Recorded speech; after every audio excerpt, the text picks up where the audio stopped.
Welcome to प्रहार classes guys. मेरा नाम है चंदन त्रिपाठी और आज की वीडियो में हम लोग डिस्कस करने वाले हैं 6 नवंबर के इंपॉर्टेंट करंट अफेयर्स बूस्टर की वीडियो। इसमें हमारा पहला सीरीज होता है डेज एंड इवेंट्स का, तो चलिए फटाफट डिस्कस शुरू कर देते हैं। 6 नवंबर को मनाया जाता है international day for preventing the exploitation of environment in war and armed conflict, यानी युद्ध और सशस्त्र संघर्ष में पर्यावरण के शोषण को रोकने के लिए अंतर्राष्ट्रीय दिवस मनाया जाता है 6 नवंबर को। इसकी घोषणा जो हुई थी वो 5 नवंबर 2001 को संयुक्त राष्ट्र महासभा के द्वारा की गई थी कि प्रत्येक वर्ष 6 नवंबर को ये दिवस मनाया जाएगा। इसके बाद हमारा न्यूज़ होता है नेशनल अफेयर्स का। उसमें पहली न्यूज़ जो आ रही है वो हरियाणा के सीएम ने विभागों की लाइव मॉनिटरिंग के लिए सीएम डैशबोर्ड लॉन्च किया है। सीएम डैशबोर्ड क्या होगा, जिसमें हर विभाग के द्वारा, हर मिनिस्ट्री के द्वारा जो भी निर्णय लिए गए हैं या जो भी प्रोग्राम लॉन्च किए गए हैं उन सब की जानकारी सीएम डैशबोर्ड पर होगी, जिससे सिटीजन्स को गवर्नमेंट के बारे में जानकारी मिल सके, रियल टाइम डेटा मिल सके। इसके बाद न्यूज़ आ रही है आईएएफ और आरएसएएफ यानी रॉयल सिंगापुर एयरफोर्स और इंडियन एयरफोर्स के बीच संयुक्त सैन्य प्रशिक्षण शुरू किया गया है। कहाँ पर शुरू किया गया है? कुंडा में, पश्चिम बंगाल में कलाईकुंडा में ये शुरू किया गया है। कौन सा संस्करण है? 11वां संस्करण है। 2 साल के अंतराल के बाद इस प्रशिक्षण को फिर से शुरू किया गया, ये भी जानने वाली बात है। और जो ज्वाइंट मिलिट्री ट्रेनिंग है, यानी ज्वाइंट मिलिट्री ट्रेनिंग का यह संस्करण 6 सप्ताह की अवधि में आयोजित किया जाएगा। और वायुसेना के जो अभी हमारे प्रमुख हैं वो विवेक राम चौधरी जी हैं, ये भी आप लोग याद रखिएगा। UIDAI ने लॉन्च किया है चैटबॉट आधार मित्र। चैटबॉट क्या होता है? जैसे आप व्हाट्सएप पे किसी को मैसेज किए होंगे, जो बिजनेस अकाउंट होता है, तो उस बिजनेस अकाउंट से तुरंत ही एक मैसेज आता है। वो इंसान जो है वो खुद मैसेज नहीं भेजता, वो चैटबॉट मैसेज भेजता है, जिसका इसी तरीके से UIDAI ने एक चैटबॉट लॉन्च किया है आधार मित्र। आधार मित्र से आप क्या क्या जानकारी ले सकते हैं? आधार मित्र से जैसे आप अपना नामांकन की जांच करने के लिए दे सकते हैं, अपना अपडेट स्थिति जान लेते हैं, नामांकन केंद्र कहाँ से आपका आधार कार्ड बना हुआ था, उन सब की जानकारी ले सकते हैं। आधार मित्र आर्टिफिशियल इंटेलिजेंस और मशीन लर्निंग के प्रोग्राम्स पर बेस्ड है, ये भी जानने वाली बात है। इसके बाद अगली न्यूज़ जो है, गिरिराज सिंह ने पंचायती राज ग्रामीण विकास एजेंडा पुस्तिका का विमोचन किया है। इस पुस्तिका में जो गवर्नमेंट के प्रोग्राम चल रहे हैं, जैसे MG नरेगा चल रहा है, इन सब के प्रोग्राम के बारे में, प्रत्येक ग्राम सभा के प्रोग्राम के बारे में लिखा होगा कि कैसे उनको फॉलो करना है, कैसे उनको आगे बढ़ाना है, ये आप लोग ध्यान में रखिएगा। गिरिराज सिंह जी ने इसका उद्घाटन किया हुआ है और इसे जो है ना देश के प्रत्येक ग्राम पंचायत में उपलब्ध भी कराया जाएगा, ये भी जानने वाली बात है। इसके बाद मिस्र में COP27 में भारतीय प्रतिनिधि मंडल का जो नेतृत्व करेंगे वो भूपेंद्र यादव करेंगे। भूपेंद्र यादव आपके स्क्रीन पर शो हो रहे हैं, ये इंडिया के इन्वायरमेंट मिनिस्टर और लेबर मिनिस्टर हैं, ये भी जानने वाली बात है। 27वें सत्र में ये भारतीय प्रतिनिधि का मंडल का नेतृत्व करेंगे। कहाँ पर हो रहा है COP27? मिस्र के शर्म अल शेख में हो रहा है। और COP27 हो किसका रहा है? UNFCCC का, यानी United Nations framework convention on climate change, इसका जो है वो फुल फॉर्म है। UNFCCC आया कब था? 1992 में आया था, अर्थ समिट के द्वारा, जो रियो डी जेनेरियो में हुआ था, ये भी जानने वाली बात है। इसके साथ ही UNFCCC जो है वो इसका हेडक्वार्टर कहाँ पर है? तो बोन जर्मनी में इसका हेडक्वार्टर है, ये जानने वाली बात है।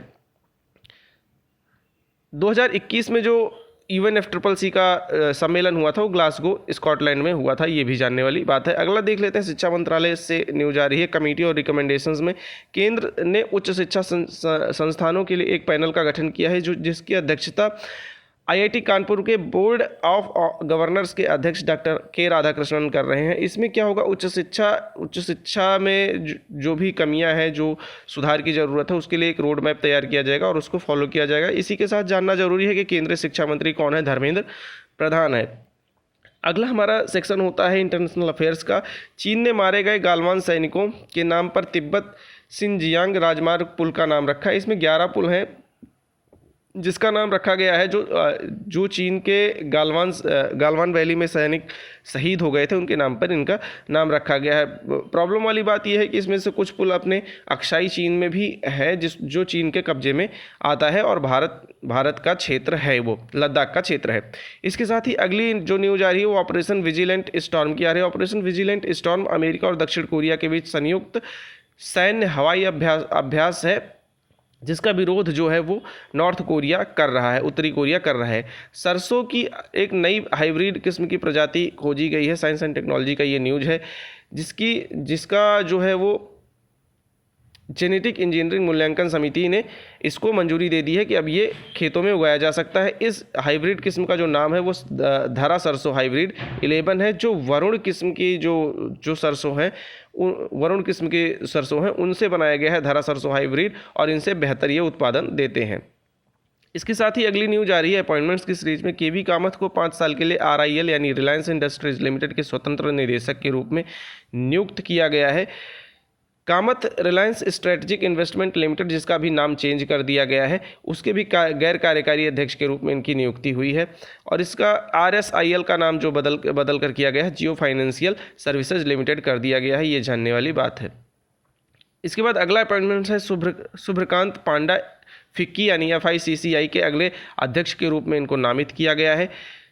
किसका स्थान लेंगे? ये संजीव मेहता जी का स्थान लेंगे, ये जानने वाली बात है। Federation of Indian chambers of commerce and industries यानी फिक्की के बारे में कुछ चीज़ें देख लेते हैं। यह एक गैर सरकारी व्यापार संघ और वकालत समूह है, जिसकी स्थापना 1927 में महात्मा गांधी की सलाह पर भारतीय व्यापारियों GD बिरला और पुरुषोत्तम दास ठाकुरदास जी द्वारा किया गया था। भारत में यह सबसे बड़ा, सबसे पुराना और शीर्ष व्यापार संगठन है। मुख्यालय कहाँ है फिक्की का? फिक्की का मुख्यालय जो है नई दिल्ली में है, और 12 राज्यों और दुनिया के 8 देशों में इसकी मौजूदगी है। इसके बाद अवार्ड्स की सीरीज में आता है अरुणा साईराम, जो आपकी स्क्रीन पर शो हो रही हैं। अरुणा साईराम को फ्रांसीसी सरकार सेवेलियर पुरस्कार से सम्मानित किया है। सेवेलियर पुरस्कार का पूरा नाम है सेवेलियर D La आर्डे dress art at डेस पुरस्कार, इसका जो है पूरा नाम है। इसके साथ ही अरुणा साईराम को जानना जरूरी है कि ये कौन है। ये कर्नाटक की गायिका हैं, संगीतकार हैं, सहयोगी और मानवतावादी है, ये भी जानने वाली बात है।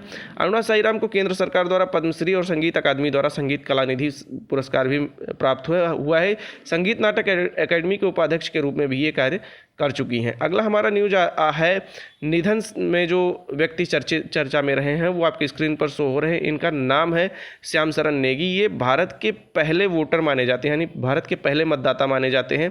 इनका निधन हो गया हिमाचल के किन्नौर में, 106 वर्ष की उम्र में इनका निधन हो गया है। ऐसा माना जाता है कि 1 जुलाई 1917 को इनका जो है जन्म हुआ था। ये एक स्कूली शिक्षक थे। 1952 के आम चुनाव में ये प्रथम मतदाता थे। भारत के इस समय चुनाव आयुक्त कौन है? राजीव कुमार है। और इलेक्शन कमीशन ऑफ इंडिया यानी भारतीय चुनाव आयोग कौन से आर्टिकल के तहत बनाया जाता है? आर्टिकल 324 के तहत बनाया जाता है, ये भी जानने वाली बात है। इसके बाद स्पोर्ट्स के सेक्शन में विराट कोहली से एक न्यूज आ रही है। विराट कोहली इतिहास में हैट्रिक लेने वाले पहले खिलाड़ी बने हैं। इसका क्या मतलब है? T20 के जो विश्व कप चल रहे हैं उसमें एक ही सेशन में 3 बार 50 से ज़्यादा रन बनाने वाले ये पहले खिलाड़ी बने हुए हैं, ये जानने वाली बात है। अगला हमारा न्यूज आ रहा है स्टेट स्पेसिफिक। मिजोरम में आइजोल में स्थित होगा एबाक क्लस्टर।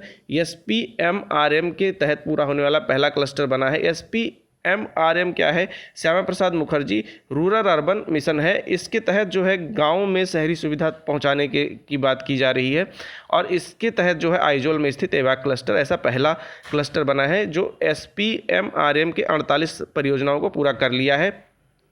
SPMRM की शुरुआत जो है 2016 में की गई थी, ये भी जानने वाली बात है।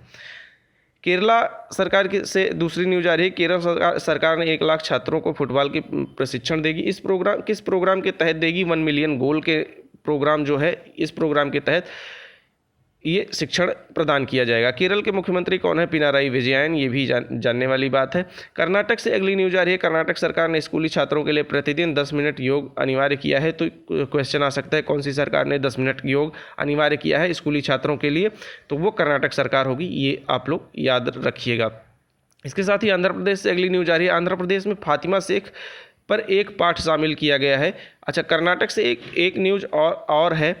कर्नाटक में जो है वो दिवंगत जो कन्नड़ नेता हैं, कन्नड़ अभिनेता है पुनीत राजकुमार पर एक जो है पाठ्यक्रम शुरू भी किया गया है स्कूली शिक्षा में। इसके बाद आंध्र प्रदेश से देख लेते हैं। फातिमा शेख पर एक पाठ शामिल किया गया। फातिमा शेख कौन है? ये एक इंडियन फ्रीडम फाइटर थी, मुस्लिम शिक्षिका भी रही हैं, जो महिलाओं के शिक्षण में बहुत योगदान दिया था। इतना योगदान दिया था कि फातिमा शेख को कहा जाता है कि फुले दंपत्ति यानी ज्योतिबा राव फुले और सावित्रीबाई फुले को बॉम्बे प्रेसिडेंसी यानी पूना में अपने घर में लड़कियों के लिए पहला स्कूल खोलने के लिए अनुमति दिया था इन्होंने। क्यों न्यूज में? क्योंकि गूगल ने इनको सेलिब्रेट करने के लिए अपने डूडल में इनका स्थान दिया है। स्थान दिया है, ये आपकी स्क्रीन पर शो हो रही होंगी। इसके बाद मैप इन न्यूज़ की सीरीज़ में आज हम लोग देखेंगे अमेजॉन बेसिन को। अमेजॉन बेसिन मेनली जो है वो दक्षिण अफ्रीका में है और यह एक उष्णकटिबंधीय वर्षावन क्षेत्र है, यानी रेन फॉरेस्ट है। इसमें अमेजॉन नदी जो दुनिया की दूसरी सबसे लंबी नदी है और इसकी सहायक नदियाँ शामिल हैं, ये आप लोग याद रखिएगा। इसके साथ ही कुछ चीज़ें और देख लेते हैं अमेजॉन जंगल के बारे में। अमेजॉन जंगल जो है दुनिया का सबसे बड़ा रेन फॉरेस्ट है। दुनिया का लगभग 20% ऑक्सीजन यहीं से आता है, इसलिए पृथ्वी का फेफड़ा अमेजॉन वन को कहा जाता है। अगर अमेजॉन वन जितनी दूर में फैला हुआ, अगर ये इतनी दूर में कोई देश फैला होता तो ये विश्व का 9वां सबसे बड़ा देश होता, ये भी जानने वाली बात है। 9 देशों से होकर गुजरता है अमेजॉन वन। कौन कौन से? सबसे ज़्यादा तो ब्राज़ील में होता है 60%, उसके बाद पेरू, फिर उसके बाद कोलंबिया, बाकी का हिस्सा Ecuador, Guyana, Venezuela, Bolivia, Suriname और फ्रेंच गुयाना में है। तो दोस्तों इस वीडियो में इतना ही है। होप आपको वीडियो छोटी इन्फॉर्मेटिव लगी हो। अगर ऐसा है तो वीडियो को लाइक कीजिए, चैनल को सब्सक्राइब कीजिए और अपने दोस्तों के साथ शेयर करना ना भूलें। Thank you very much.